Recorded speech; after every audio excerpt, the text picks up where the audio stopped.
Ano po ang ibig sabihin ng Panginoong Hesukristo? Pag narinig ng mga patay ang kanyang tinig, sila ibabangon. Okay, hatiin po natin ito sa dalawa. Ito po ay may dalawang kahulugan, isang literal, isang spiritual. Okay, magandang gabi po sa ating lahat. So, ang daming gamu-gamu, no, ngayon at napaka-uncomfortable talaga. Pag ganito ang panahon, mainit, maraming gamu-gamu, pero labanan natin ito through preaching the word, through sharing the word sa inyong lahat. Okay? So ito po ay sinabi ng Panginoong Hesus. Natatandaan po ninyo, sabi ni Jesus, saan ninyo inilibing si Lazaro? Sabi ganoon, ay Panginoon, kani Marta. Malamang ngayon, mabaho na siya, nangangamoy na yung bangkay dahil 4 days na po siyang nakalibing. Sabi niya ganoon. Pero sabi ng Panginoon, Marta, ito yung word niya sa John chapter 11. Marta, di ba sinabi ko na sa iyo? So, sinabi na pala ni Jesus kay Marta, di ba sinabi ko na sa iyo, ang sino mang maniniwala sa akin, kahit mamatay, muling mabubuhay. Okay, alam naman natin yung kasunod, literal, on a literal basis, Jesus, the Lord Jesus Christ, raised Lazarus from the grave. Lazarus, come forth. Kanya. Then, lumabas ang patay, nababalot ng kumot, di ba? Dahil ganun yata maglibing ang mga taga Middle East, binabalot nila ng mummified kung tawagin, parang mummy, no? Parang ganun. Pakawalan niyo siya, kanya. So, yan. Yun po. So, ibig sabihin nun, ganun po yun. Pinakawalan po niya. Another literal sense po nito, yung sa katapos-tapusan po ng church age. Ito po yung pag natapos ang church age, pasok po yung rapture, di ba? So mara-rapture po tayo mga believers. And then yung mga believers na buhay pa, papaitaas po tayo, papalitan tayo ng glorified body. Pero itong mga namatay na mga believers, ito po yung sinasabi, bubuhayin po sila. Mabubuhay sila. Kahit cremate sila, mabubuo sila. No? Kahit sila po ay inilibing, karansay na, balangkas na, and all that, mabubuo yan, bagong katawan, kung tawagin, yung po glorified body. Just to give you an example of a glorified body, ito po yung body ni Jesus nung muli siya nabuhay. Tanda po nyo nakapinig yung mga pinto. Sa takot ng mga apostoles niya, ng mga disciples niya sa mga Hudyo, nilak nila yung pinto ipininid nila. Pero si Jesus pumasok sa nakapinid na pinto. So isa po yan sa katangian ng glorified body. Nakakapasok, nakakatagos sa mga pader. Okay? And then, ang isa pang katangian ng glorified body, mula dito hanggang doon sa third heaven, makakapunta tayo in a second. 1 second, gaganon ka lang. Nakakalipad-lipad ka kung saan mo gusto. Yan ang katangian ng glorified body. Mabilisan lang. So kasi hindi po ito sa klaw ng time, no? Ng space, ng dito sa mundo. Hindi po. Iba po yan. Pinakamataas na antas ng katawan po yan. Okay? So si Jesus, makikita po natin na-retain yung mga, anong tawag dito? Mga sugat niya sa kamay. Tapos sa paa, sa tagiliran. Ayun. Pero, ibig sabihin, kung meron man exciting part, no?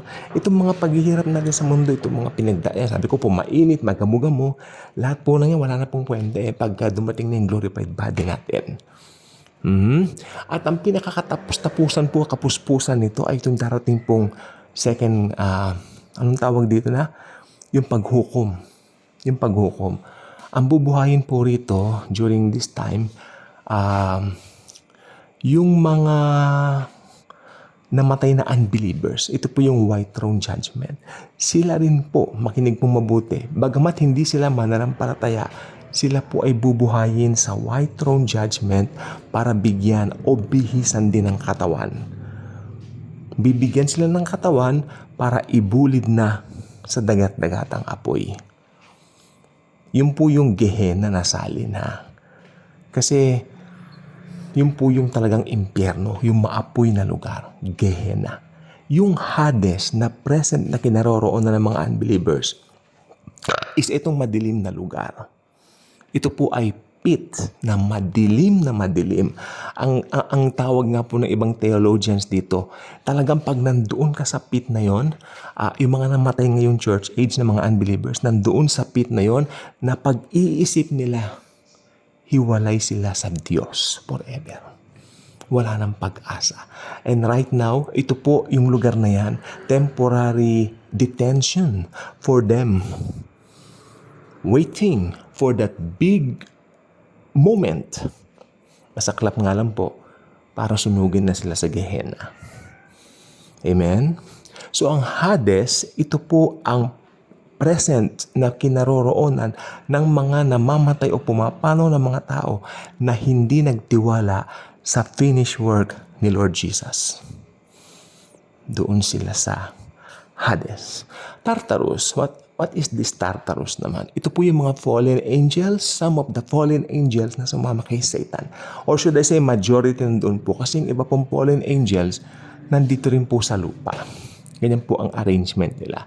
So, makikita po natin sa present, itong Hades at itong Tartarus, occupied yan. Meron na po mga nandidiyan no? Sa Hades, uulitin ko, ito yung temporary detention ng mga namamatay ngayong church age. Doon sila waiting for the judgment para idiretso na sila o ibulid na sila matapos silang bigyan ng katawan na buo, ibubulid sila sa Gehenna, sa dagat-dagatang apoy para pahirapan, sunugin doon na hindi na sila mamamatay doon.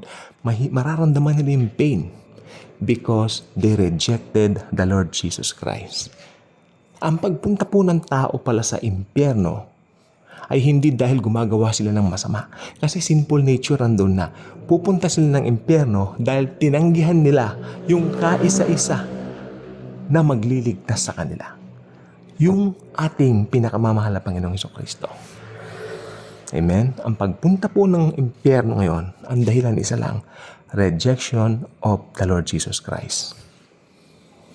Okay? So ang Hades, nandyan yung mga kaluluwa ng mga namamatay ngayon, church age, doon sila ngayon.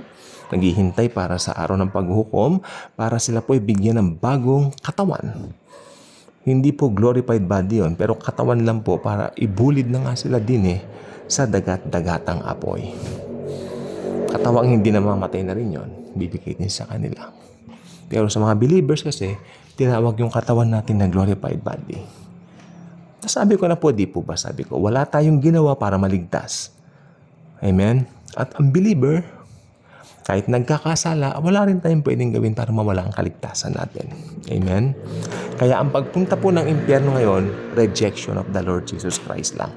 At yung mga kamag-anak natin na alam natin pumanaw na hindi ni-receive ang eternal life o yung eternal gift na inaalok na libreng alok ng kaligtasan ni Lord Jesus. Inabutan silang kamatayan, nasa Hades po sila ngayon, waiting for that moment na sunugin na sila ng buhay at magpahirapan, magpasawalang hanggan sa Gehenna. Ayun po ang salin ng impyerno. Ngayon sa Tartarus, nandiyan po yung mga fallen angels. Wala po tayong masyadong pag-uusapan dyan dahil alam po talaga ang mga fallen angels ay lubhang napakarami. Laksa-laksa po yan. Merong mga nakadetain doon. Yung iba naman po, tinapon dito. Hindi po ba yun? Pero, ito po.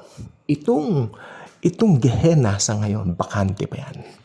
Ang unang mapupunta sa Gehenna ay ang Antichrist at ang false prophet. Hindi po ba? Si Satanas nga po, mahuhuli doon Mauunang occupants doon sila. Antikristo at ang false prophet. Okay, hope na gets na po ninyo. Ayan po ang sinabi ni Lord, yung tinig niya pag narinig, mga patay bubuhay. Yun, opo. Kasi sabi nga po ng Biblia sa aklat po ng Revelation. At iniluwan niya, tandaan niyo po ito iniluwan niya ang mga patay na nasa sa kanya.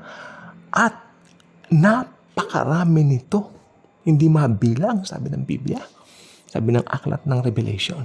Yung mga iniluwang patay na sinasabi dun sa Revelation chapter 20, yan po yung mga unbelievers na susunugin sa Gehenna. Okay?